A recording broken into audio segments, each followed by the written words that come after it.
조금씩 조금씩 스며드는 영화 채널 시네브로의 이지입니다. 호비입니다. 안녕하세요. 예, 안녕하세요. 반갑습니다. 자, 오늘 할 영화는 다운힐인데요. 어떻게 보셨나요, 포비님은? 저는 좀 다운힐은 더 힘겹게 본 것 같아요. 힘겹게 봤다. 너무 좀 어떤 점이? 그리가 너무 좀 길고 너무 좀 슬퍼가지고 우울해가지고. 그런 영화요. 근데 어쨌든 그런 뭔가 계속 다운힐의 제 타이틀처럼 계속 다운하는 장면들이 계속 나오잖아요. 맞아요. 그래서 그런 거를 또 찾아내면서 재밌었던 것 같고. 그리고 그 남자 배우가 하수빈에 나오는 주연 배우라고 하더라고요. 하수빈은 아직 안 봤지만 약간 기대가 되는. 그래도 아는 얼굴이면 좀 기대가 되잖아요. 맞아요. 그래가지고 그렇구나라고 생각했던 것 같고, 영화가 저는 유튜브에 다운힐 히치콕 치니까 되게 많이 나오더라고요. 많아요. 3개 정도 나오는데 저는 뭐 3번째 건가? 그걸 봤는데 뭐 당연히 다른 작품도 비슷하겠지만 약간 완전 흑백 영상의 느낌일 때가 있고, 약간 세피아라고 하는 약간 갈색 뭔지 아시죠? 약간 느낌이 날 때가 있고, 또 그런 것들이 약간 전등을 켜거나 뭔가 그럴 때도 자주 사용되기도 하고, 좀 장면 전환에도 사용돼가지고 그 부분도 좀 인상적이었던 것 같아요. 네, 좋습니다. 제가 오늘 준비를 진짜 많이 해왔는데 한번 본격적으로 들어가기 전에 이 얘기를 좀 하고 싶어요.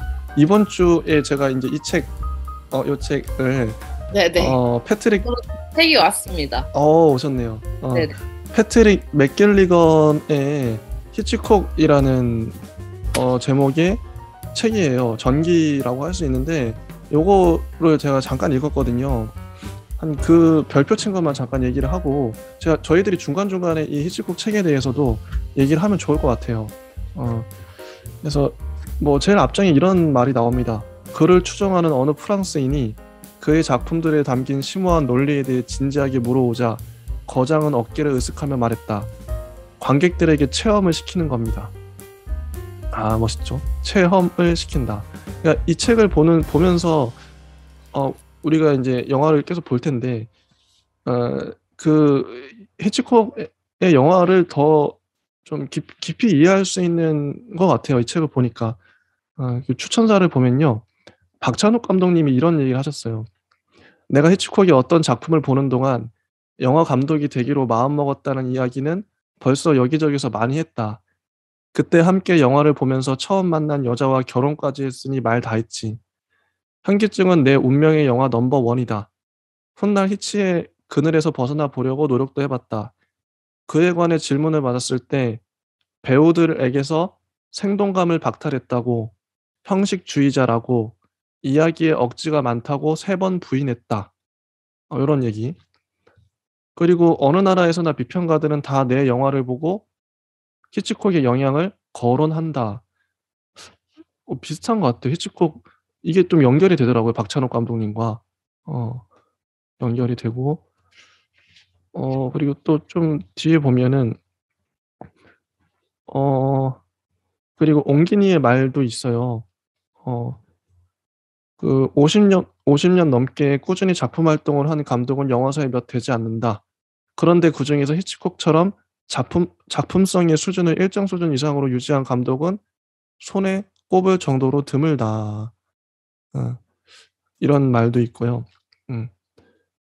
그리고 이런 얘기도 있죠. 이 책은 그가 작품 활동 과정에서 직면한 온갖 어려움과 갈등들을, 그리고 그 어려움을 극복하고 갈등을 조율하며 적절한 의사결정들을 내리면서 작품을 완성하는 과정을 자세히 보여준다.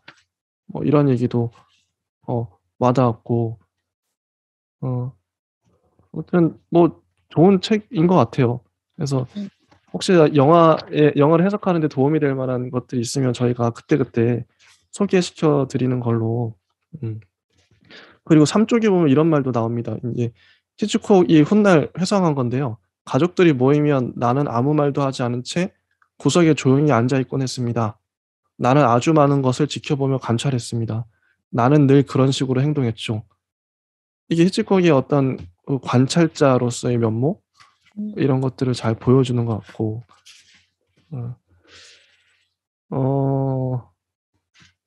그렇습니다. 그리고 29쪽에 보면 이런 말도 있어요. 히치콕이 언젠가 말했다는데, 무릎에 앉은 꼬마에게 빨간 망토 소녀 같은 것을 들려줄 때면 이야기가 실감나게 들리도록 해야 합니다. 나는 이야기를 들려주는 어머니를 둔 어린아이 입장에 나 자신을 세웁니다. 라고 하고, 어, 그리고 히치콕은 그가 카메라로 글을 쓴다는 말을 하기를 좋아했대요. 카메라로 글을 쓴다. 뭐 이런 것들. 음.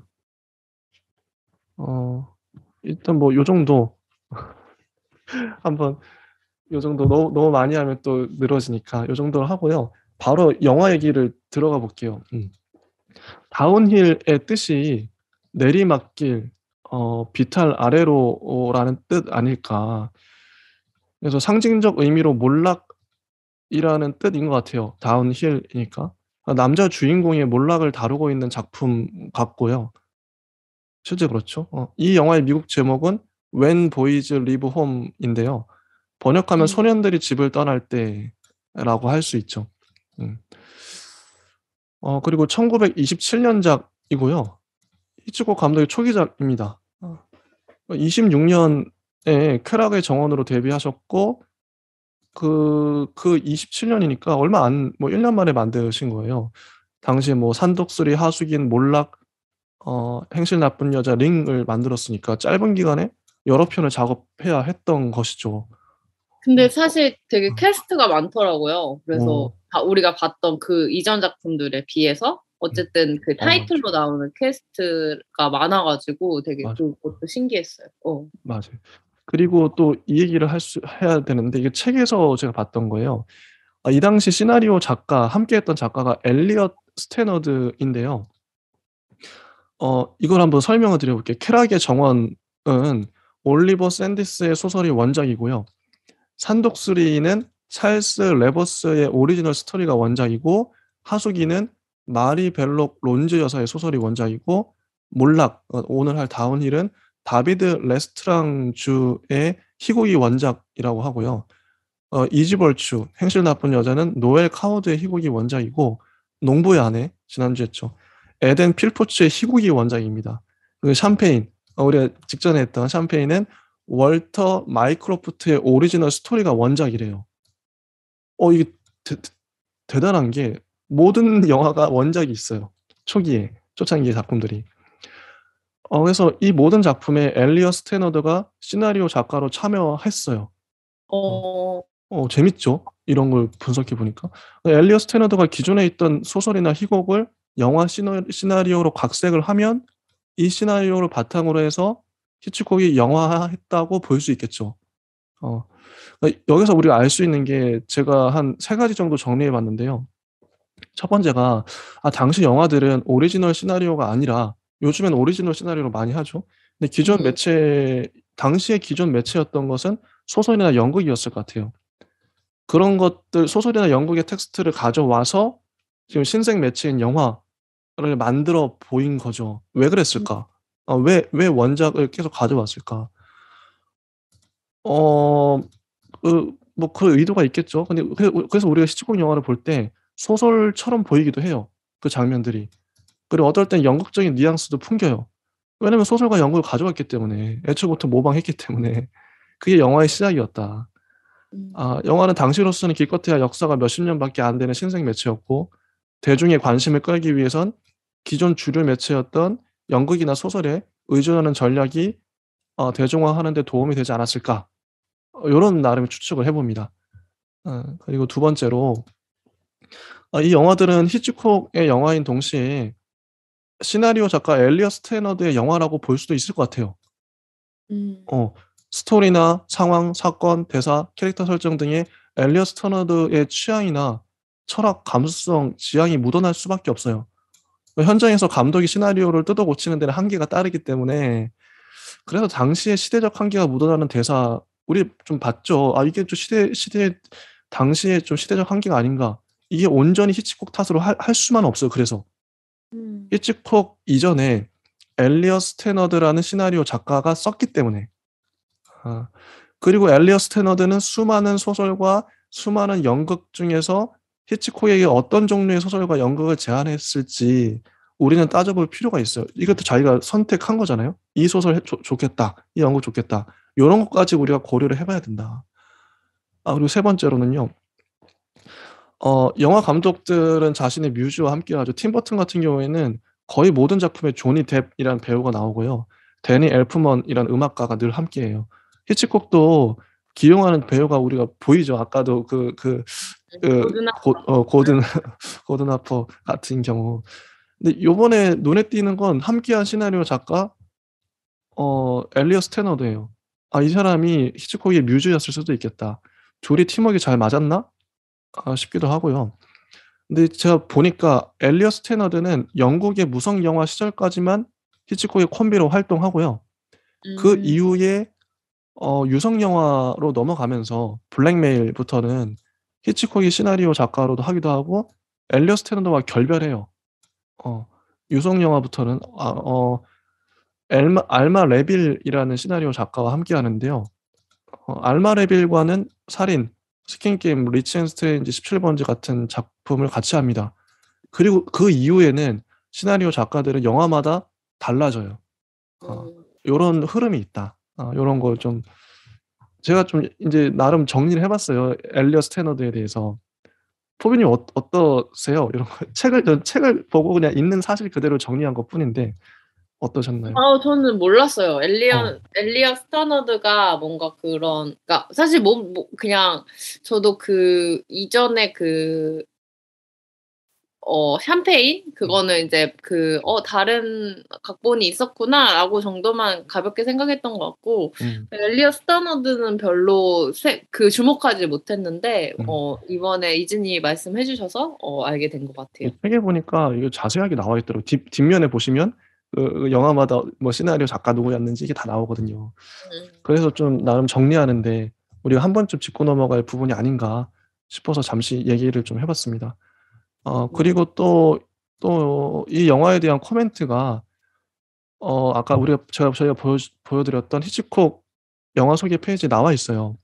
잠시 좀 읽어드리면 베아트리스 거티스 브라운이 1927년 10월 22일 런던 그래픽지에서 한 말이에요.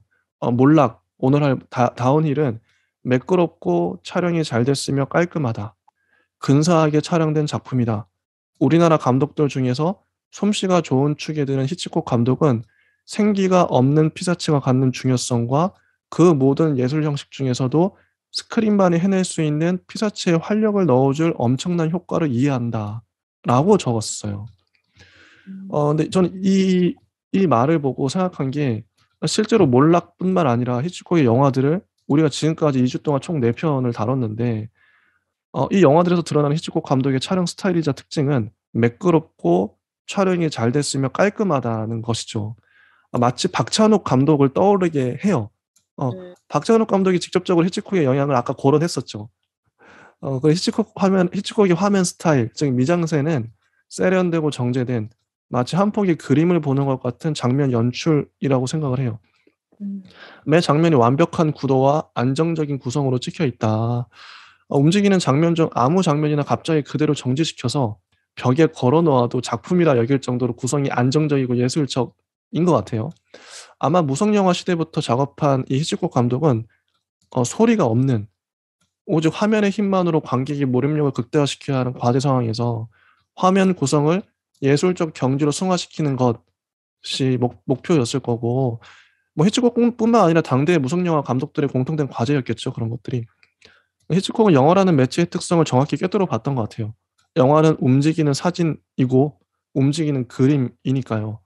우리가 미술관에 가서 그림을 보는 이유, 사진을 찍어 앨범에 보관하는 이유를 히치콕은 알고 있지 않았을까. 특히 당대에는 영화관에 가서 아무런 소리가 나오지 않는 스크린 앞에 짧게는 90분 정도, 길게는 120분을 관객들을 붙들어 놔야 돼요. 소리도 없는데. 근데 그 몰입도와 긴장감을 높이기 위해서 히치콕이 할 수 있는 거는 화면을 잘 구성하는 것밖에 없었겠죠. 스토리를 잘 끌어가는 거. 그래서 초창기 무성 영화를 통해서 화면의 미학, 장면의 미학이 무엇인지 우리는 온전히 느낄 수 있지 않을까?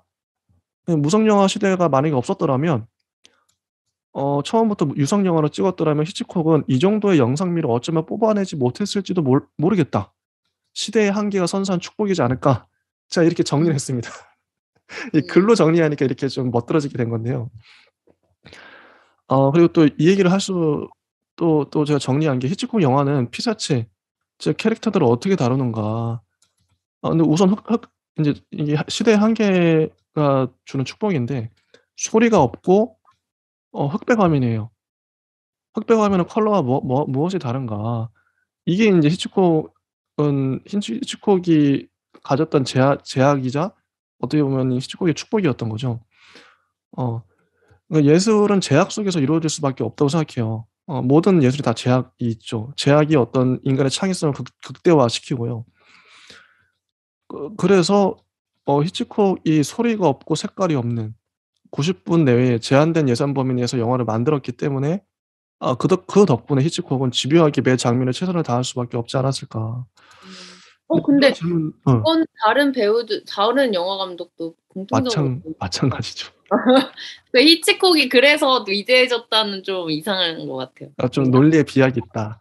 이거 절묘한 지적이네요. 네. 좋은 지적이 맞아요. 그래서 히치콕이 이렇게 히치콕이 된 이유가 뭘까 하고 생각해 보게 돼요, 저도. 근데 저는 거꾸로 이런 질문도 해봤거든요. 오늘날 지금 감독들에게 무성 영화를 찍어보라고 한다면 잘 찍을 감독이 몇이나 될까? 이런 좀 그죠. 당대의 그런 검은 화면으로 대사를 보여줄 수밖에 없는. 거의 제 생각에 거의 없을 것 같아요. 왜냐면 오늘날 영화 문법에 너무 길들여져서 없을 것 같아요. 저는 요즘에 제가 좀 깨달은 게 뭐냐면 음악만 하더라도 음악 분야 보더라도 90년대 가요 스타일이 있죠. 마이클 잭슨의 그 가요 스타일이 있고 비틀즈만의 음악 색깔이 있어요. 근데 해당 장르의 절정기를 우리는 들어서 알고 있죠. 근데 비틀즈의 음악을 오늘날 사람들에게 해보라 그러면 잘 못할 것 같아요. 그 음악가들한테.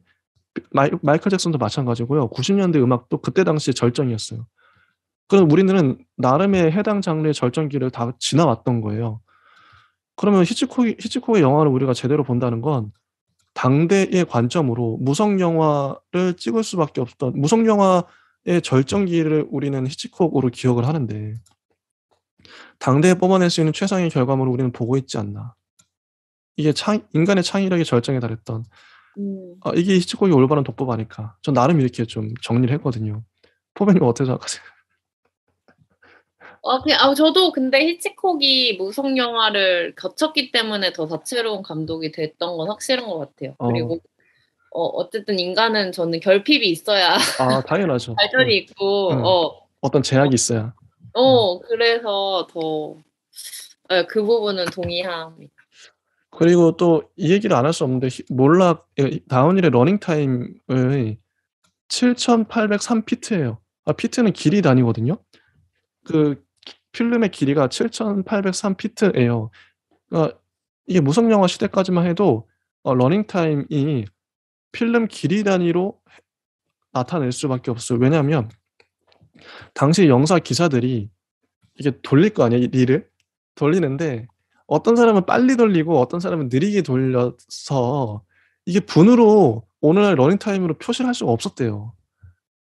그래서 똑같은 영화도 어떤 사람은 빨리 돌리면 60분 만에 보여주고 어떤 사람은 90분 만에 보여주는 거예요. 그래서 쾌락의 정원은 올라와 있는 영상들도 어떤 거는 1시간 22분, 어떤 거는 1시간 45분 이렇더라고요. 그래서 그런 거예요. 돌리는 사람의 차이다. 이거 노동력의 차이다. 근데 쾌락의 정원이 7,508피트고요.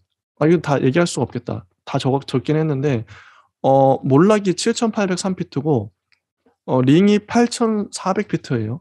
뭐 이런 식으로. 근데 블랙메일 이후로 유성 영화로 들어가면서 86분이라는 러닝 타임이 찍혀요. 드디어.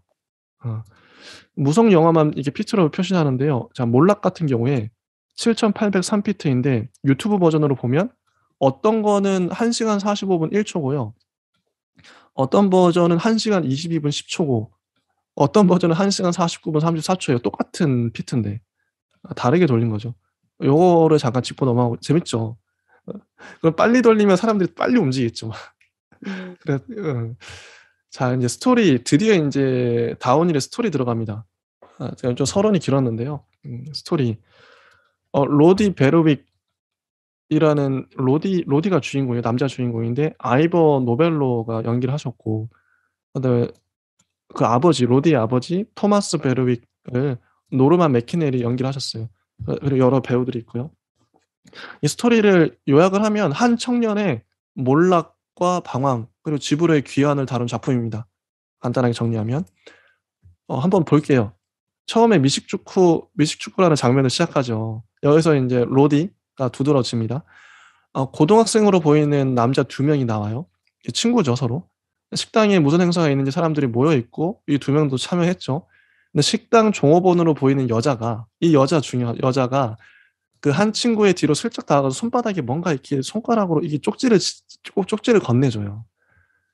그리고 로디한테도 옆으로 다가가서 로디 구두 위에 자기 구두를 슬쩍 올려요. 그런 장면이 클로즈업 되죠.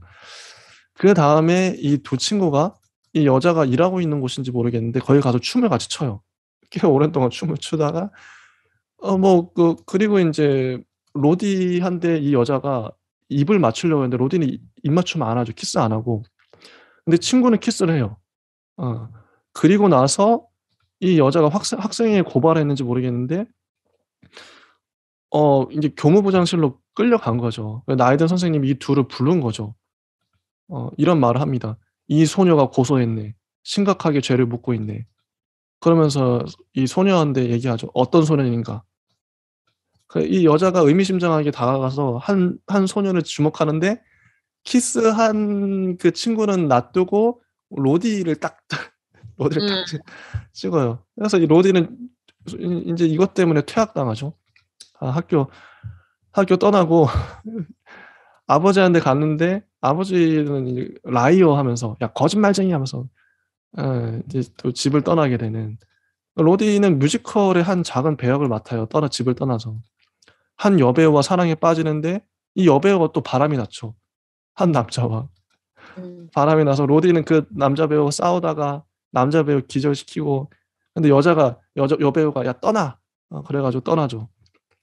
그 싸우는 장면이 너무 어설프지 않았어요? 액션씬이? 그래서 어설픈 것 같았어. 근데 사실 싸울 때 어설프잖아요. 약간 맞아. 어설퍼요. 현실성이 있었던 것 같아요. 약간 요즘 액션 영화는 너무 이렇게 막 그러니까 멋있게 싸우던데 맞아. 그 싸움은 진짜 약간 너무 이렇게 이러는 싸움이어가지고. 그런 싸움이다. 맞아. 재밌었어요.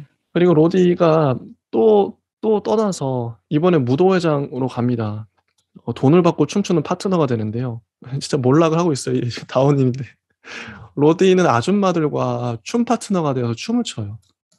로디와 동석하는 진짜 나이 든 아줌마가 말하죠. "불쌍한 소년, 푸어보이." 하면서 "어쩌다가 여기까지 추락했니? 때때로 도움이 필요하다면 나한테 말해. 난 이해해." 로디를 바라보는 아줌마의 눈길이 은근하게 부담스러워요. 강렬합니다. 로디는 말하죠. "전 모르겠어요. 왜 당신에게 모든 걸 말해야 하죠?" 이때 마침 무도회장에 누군가가 살에 걸려서 쓰러져요. 근데 이걸 통해서 인제 그 무도회장의 커튼을 걷고 빛이 들어오죠. 빛이 들어오면서 로디는 주변을 한번 휘둘러 봐요. 깨달은 거죠. 깨닫고 로디는 무도회장을 나가 버립니다. 그리고 그 이후로 로디는 하숙집에 아파서 누워 있어요. 무척 야위고 아픈 모습인데 이걸 불쌍하게 여기는 아저씨들이 로디를 집까지 데려다 줘요. 그리고 아버지를 만나고 아버지랑 화해하고 끝납니다.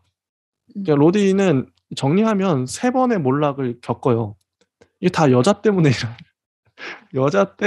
인제 일어난 사건이 돼 버리는데, 아까 학창 시절에 자기를 꼬셨던 춤췄던 여자 키스 안 해 준다고. 그래서 한 번 그 퇴학을 당하고, 두 번째 아까 여배우를 만났지만 사랑을 했지만 여배우가 바람을 피는 바람에 떠나게 되고, 근데 세 번째 무도회장, 나이 든 여자가 다가왔는데 하여튼 이게 뿌리치고 도망가죠. 어쨌든 결국 3명의 여자 때문에 이 남자가 타락했다고 스토리를 정리할 수 있어요.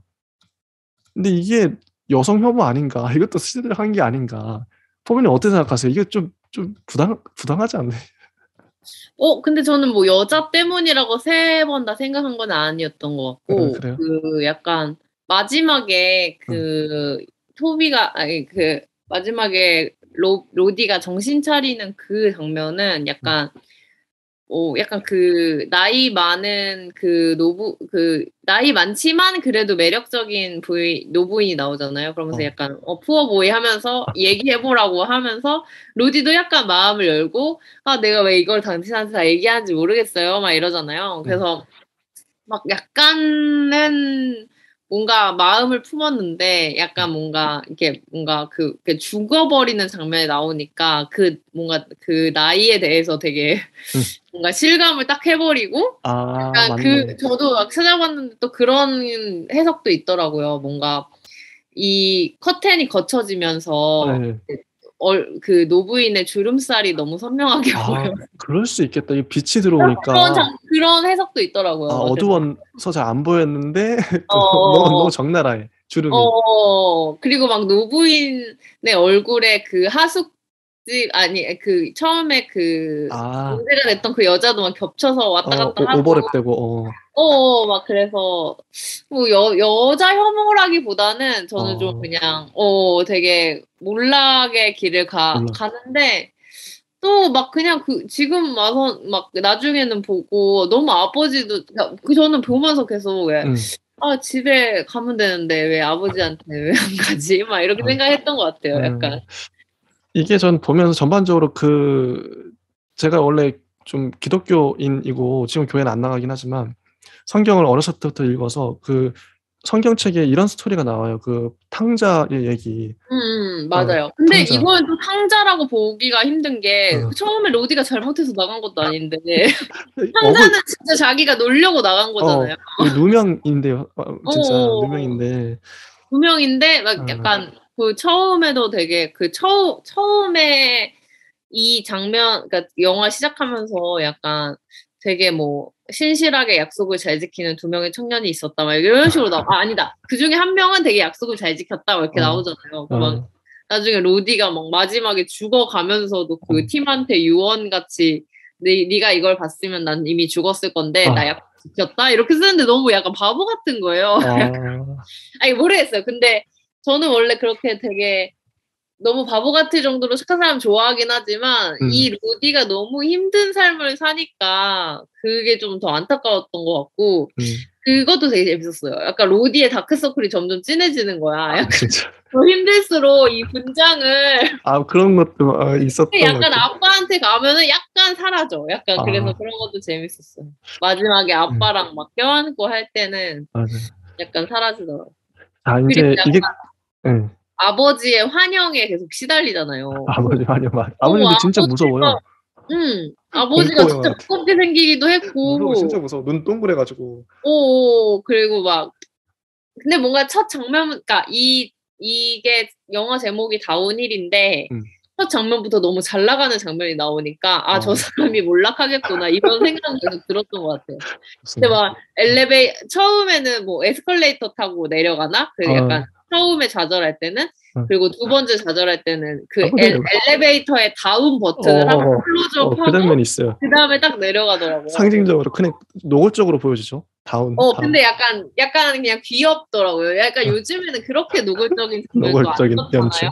촌스럽다고 생각해서 뭔가 그런 걸 찾아보는 장면도 있고 나중에 약간 비몽사몽 할 때 그 배에서 막 그런 다리를 나무 판자 같은 갑판을 내려가는 그런 장면이나 맞아요. 그냥 그런 요소들을 계속 찾는 게 재밌었던 것 같아요. 근데 저는 영화 너무 길고 1시간 45분. 영화 너무 길고 약간 뭔가 몰입을 잘 못하면서 봤던 것 같아요. 그럴 수 있어요. 자, 그러면 이게 이제 30분 시점인데요. 제가 드디어 오늘은 다채롭게 구성을 했어요.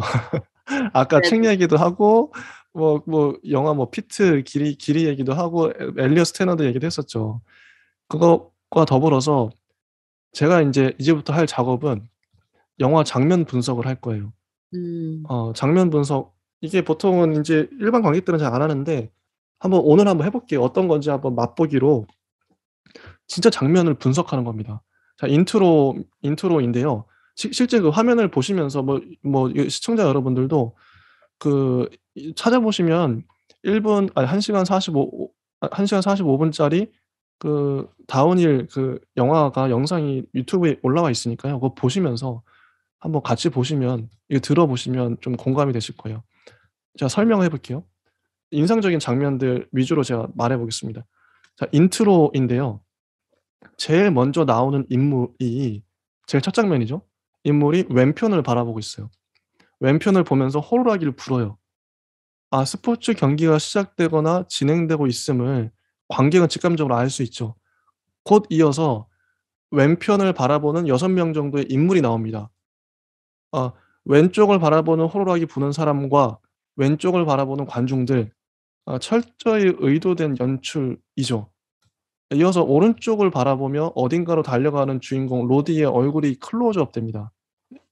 자, 오른쪽에서 와다다 달려 나오는 선수들, 학생들이죠. 이어서 주인공이 오른쪽에서 슬라이딩하며 손을 뻗어 공을 오른쪽에서 왼쪽 화면으로 보여줘요. 이러한 장면 연출. 이게 방향성인 건데요. 히치콕이 아무렇게나 찍는 감독이 아니라 세심하게 모든 장면을 의도적으로 계산해서 찍는 감독이라는 걸 이 첫 장면 인트로만 봐도 알 수 있는 거죠. 관객의 호루라기 부는 사람이 왼쪽을 보고 있는데 이제 선수들은 다 오른쪽으로 나와요. 왼쪽에서 오른쪽으로. 이 주인공도 왼쪽에서 오른쪽으로 나오죠. 이런 장면을 분석하는 거.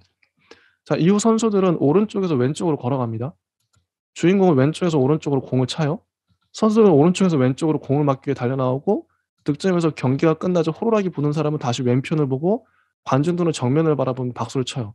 방향이 왔다 갔다 하죠. 오른쪽과 왼쪽 번갈아 보여주는 이유는 스포츠의 역동감을 살리기 위한 연출 의도로 보여져요. 우승한 주인공 앞에서 정면으로, 즉 스크린 쪽으로 떼지어 달려오는 학생들이 보여집니다. 와다다다 달려오죠, 학생들이. 주인공은 학생들의 열렬한 환호를 받으며 어깨 위에 올랐다 승리의 기쁨을 만끽해요. 자, 주인공이 절정에 달해 있는 어떤 순간을 인트로에 보여주는 것인데요. 이는 이후 벌어질 끊임없는 주인공의 몰락, 다운힐과 대조될 비극적 효과를 극대화시킵니다. 재밌는 건 영화 이 첫 장면이 맨 마지막 장면과 이어진다는 거예요. 맨 마지막에도 미식축구로 끝나죠. 올드보이 게임즈라는 말이 나오면서 뭔가 맞아요. 올드보이 매치? 돌아와서 게임을 하는 것처럼 맞아요. 맞아요. 그래서 이 로디의 영광의 순간이 곧이어 몰락을 거치고 다시 영광으로 이어진다. 요렇게 볼 수 있겠죠, 상징적으로. 그리고 영화의 맨 마지막에서 로디는 처음에 자신이 바닥에 엎드려 공을 움켜쥐었던 그 포즈가 있어요. 그걸 동일하게 재현해 보이며 영화는 끝납니다. 숨이 쌍관식 구조다. 히치콕의 예술가적 야심이 돋보인다. 이렇게 볼 수 있고요. 이런 게 이제 장면 분석이라고 할 수 있는데, 평론가들이 이런 걸 잘하죠. 자, 그 22분 40초 러닝 타임에 이 장면이 있어요. 아까 두 친구가 여자와 그 부정적으로 논 게 발각되는 장면에서 발각되고 이제 긴장감이 극대화돼요. 인제 선생님 앞에 불려온 거죠, 두 친구가 여자와 함께. 이걸 히치콕은 어떻게 연출했을까? 연출을 정말 잘했는데요. 우선 두 친구가 문에 들어와서 서 있어요. 왼쪽 편에 춤췄던 여성이 화난 표정으로 의자에 앉아 있습니다. 두 친구는 긴장한 표정으로 뻘쭘하게 서 있다가 선생님 쪽으로 조금씩 다가가요. 이때 카메라 워킹이 두 친구의 정면을 적나라하게 비추고요.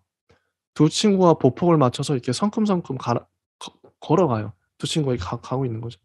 반면에 선생님은 저기 멀리서부터 보여지는데 점차 선생님의 모습이 커져 가죠.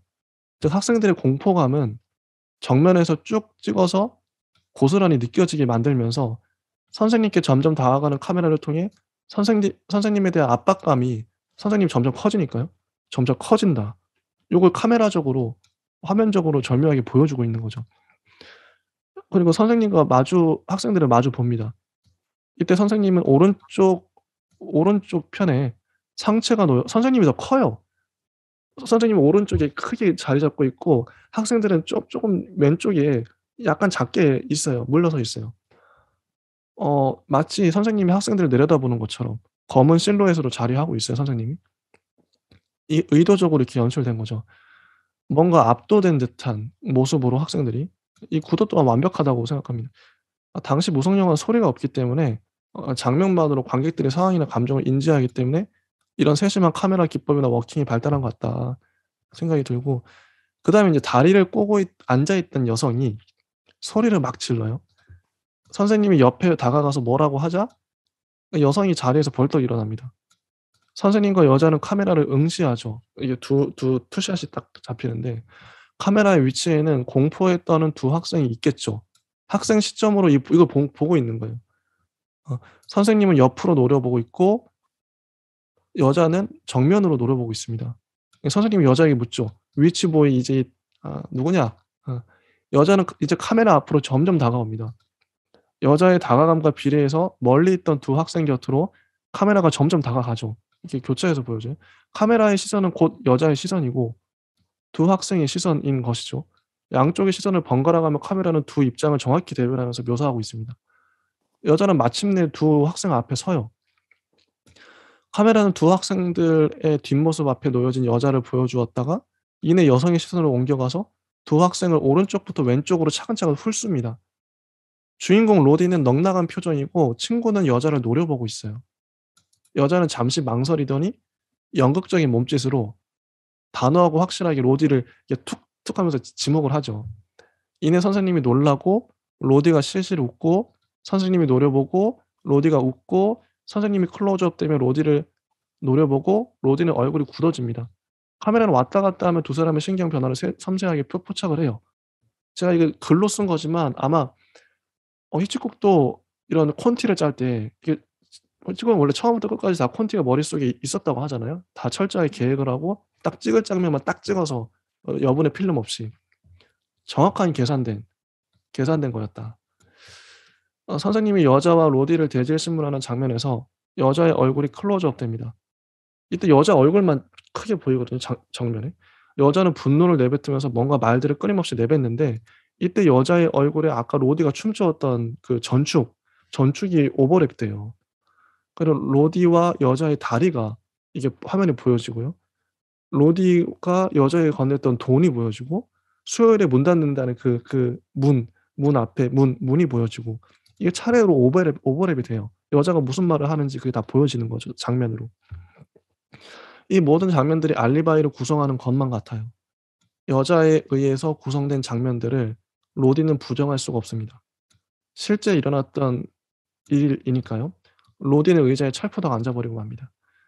여기까지가 인제 또 제가 분석한 그 두 번째 장면인데요. 혹시 포비님은 어떻게 생각하세요? 너무 잘 찍었다.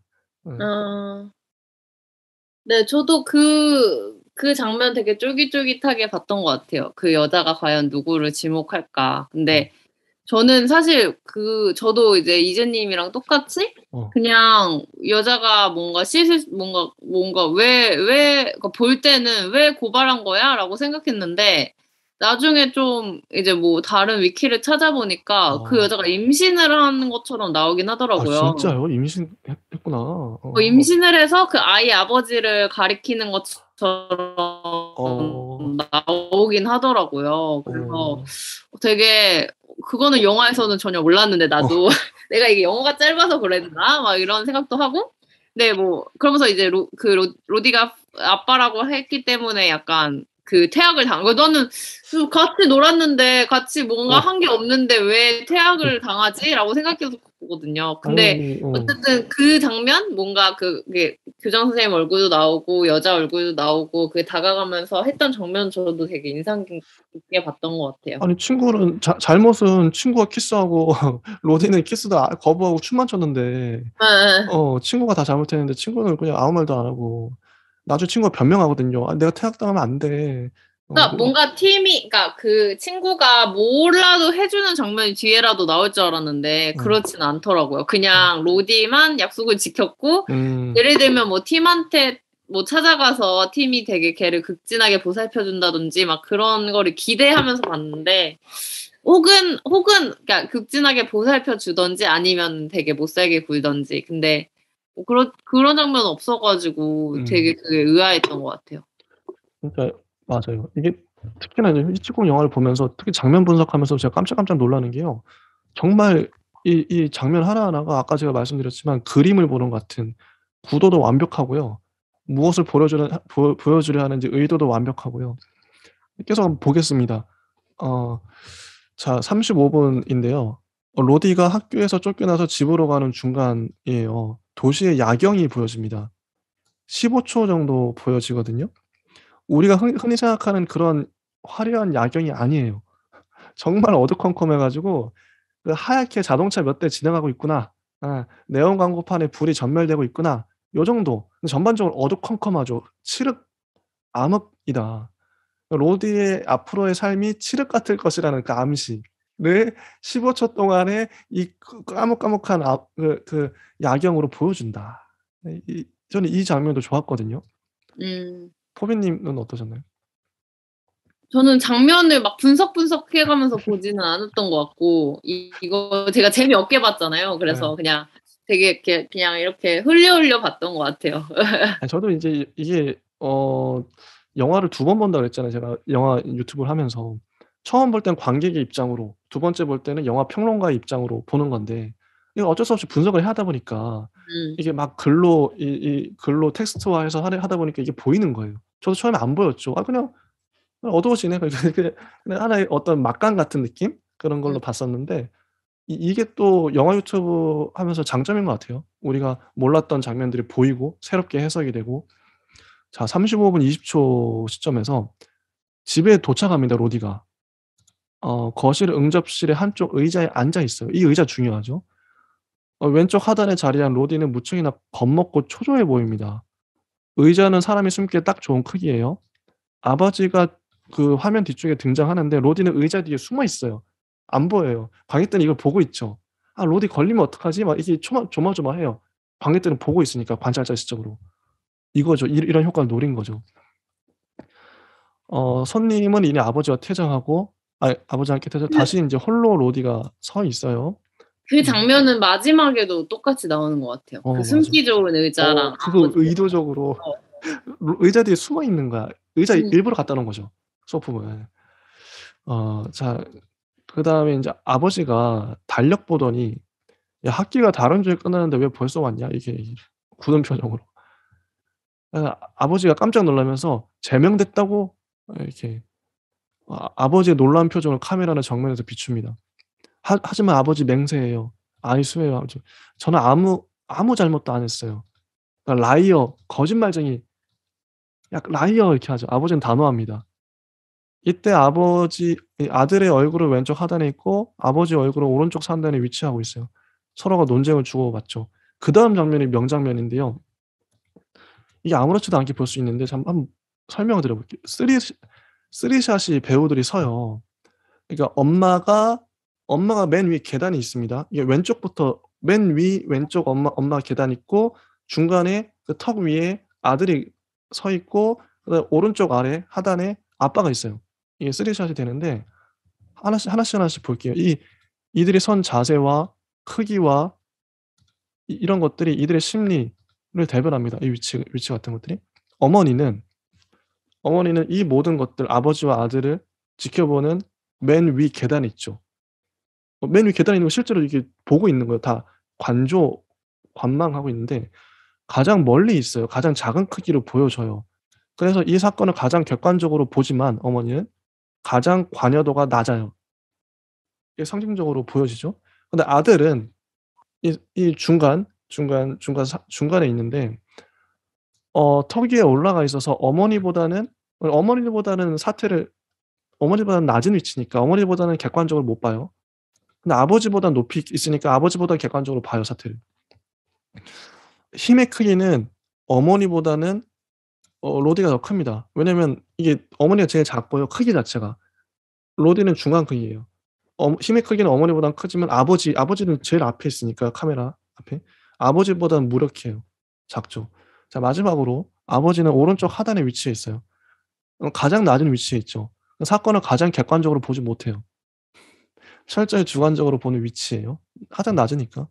근데 힘의 크기는 신체의 크기에 비례하니까 아버지가 가장 힘이 세요. 아버지가 어머니와 아들을 압도하죠.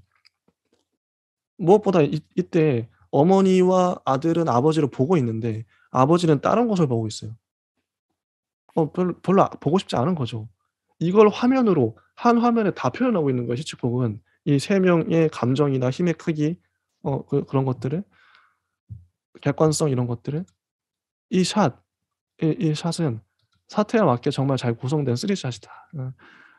아들은 소리치다가 오른쪽으로 퇴장해 버리고 맙니다. 어머니가 아버지에게 다가가 절규하지만 아버지의 표정은 단호하고 오히려 문을 잠가 버리고 말죠. 자, 이 장면 혹시 포비님 어떻게 보셨나요? 이렇게 분석하니까 또 뭔가 뭐 이렇게까지 해야 돼?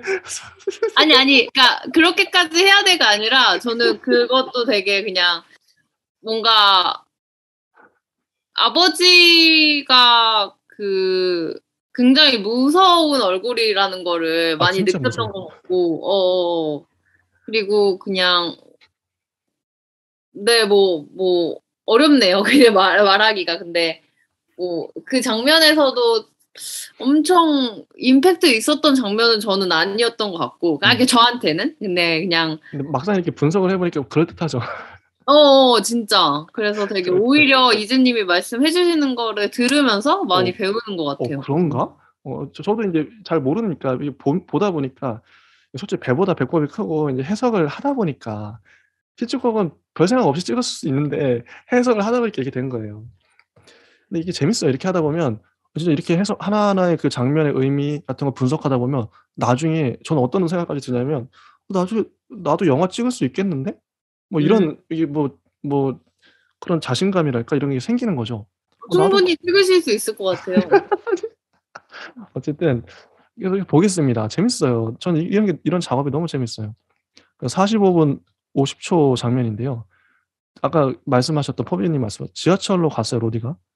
에스컬레이터를 타고 바닥으로 천천히 내려가는 모습이 이게 거의 30초에 걸쳐서 보여집니다. 의미 당연하죠. 바닥으로 점점 떨어지는 모습은 로디의 추락, 몰락, 다운힐을 의미하죠. 이거 넘어가고 1시간 9분 50초 요 타이밍에 로디 아까 여배우랑 사귀었죠. 근데 여배우가 바람피는 장면을 로디가 목격해요. 그래서 그 남자가 문 뒤에 숨어 있고 그 남자는 싸우죠. 발견해서. 남자는 저는 로디가 그 여배우랑 사귈 때도 여배우 뭘 하나 훔쳐가지고 말을 걸잖아요, 그걸로.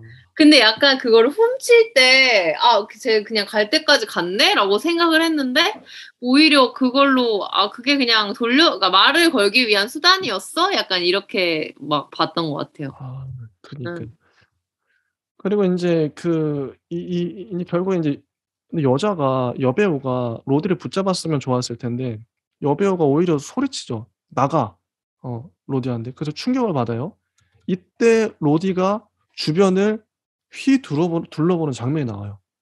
한 바퀴 이렇게 둘러보는 장면이 나오고, 근데 이게 똑같은 장면이 아까 무도회 이후의 무도회 장면, 늙은 여자를 만나는 그 무도회 장면에서 나오죠.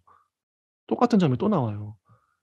이거 일부러 의도한 연출인 거죠. 로디가 사태를 객관적으로 보고 있다는 걸 이거 보여주는 거죠. 로디는 엘리베이터 다운 버튼을 누르고 아래층으로 가는데 이것도 꽤 오랜 시간 동안 4 층에서 3 층, 3 층에서 2 층 보여주고 있어요. 몰락이다. 그리고 1 시간 11분 그 시점에서 도시의 야경이 또 보여지는데요. 도시의 밤이 낮으로 이번엔 바뀝니다. 이제 곧 로디가 밤에서 낮으로 옮겨가겠다. 요런 걸 암시하고 있는 장면이 아닐까. 그리고 1 시간 19분 43초 타임에 무도회장 커튼이 젖혀져요. 아까 우리가 지목했던 이 장면 중요하죠. 무도회장 커튼이 젖혀지고 로디는 왼쪽부터 오른쪽으로 아주 천천히 고개를 돌리면서 사태를 객관적으로 응시해요. 카메라는 로디가 천천히 고개를 돌리는 모습과 무도회장이 술 먹고 널브러진 남자와 여자들을 천천히 보여줍니다. 이제 로디는 깨달은 것이죠. 각성했습니다. '뭔가 잘못됐구나.' 그래서 일어나서 나가죠. 1 시간 29분 4초 하숙집에 묵는 로디가 보여져요. 몹시 아프죠. 여기서 이제 하숙집부터 배 타는 장면까지 로디가 어질어질한 모습을 카메라로 정말 잘 포착을 했어요. 그 현기증이 나는 모습 이런 것들 잘 포착했고 1시간 41분 11초 로디는 마침내 집에 도착하고 아가 힘없이 의자에 앉아 있습니다. 이건 이제 아버지가 발견하고 드디어 이제 아버지와 화해하고 끝나요. 이게 이제 영화에 이제 제가 나름 이제 장면을 분석한 것인데 포비님은 혹시 좀 인상 깊었던 그런 장면이나 뭐 그런 게 있으실까요? 저는 아버지의 환영이 계속 나오는 것도 환영. 계속 좀 인상 깊었고 어쨌든 그 환영을 표현하는 기법들 같은 게 그냥 너 되게 환영이구나 저거는 라고 확실히 인지가 돼서 좀 재밌었던 것 같고 저도 에스컬레이터나 엘리베이터에서 그 다운을 계속 보여주는 그런 것도 노골적이긴 해요. 몰락하고 있다. 기억에 남았던 것 같아요. 그리고 저는 말씀 안 하신 것 중에 그 로디가 중간에 3만 프랑을 상속받잖아요. 그랬어요. 근데 제가 그걸 놓쳐가지고 이게 그래요? 유튜브로 보니까 해석이 잘 안 돼요. 뭐지 이게? 로디가 무슨 데모가 유산을 남겨가지고 진짜요? 중간에 돈이 생겨요. 예, 지금 알았어요. 그래요. 그런데 이제 해석이 안 3만 프랑으로 결혼도 하게 되고 막 그랬던 것 같은데. 그래서 그랬던 거예요? 근데 저는 그 3만 프랑이 계속 중간에 자막으로 2번이나 나오는데 나오더라고요. 저도 그게 볼 때는 놓친 거긴 한데 그 3만 프랑이 이제 뭐 많았을 때는 그게 글씨가 크게 나오고 이게 다 떨어졌을 때쯤 뭐 여배우가 바람을 폈나? 아무튼 그니까 약간 로디가 돈이 떨어지니까 약간 여배우가 떠난 것처럼 나오는 것 같던데. 그럴 수 있겠다.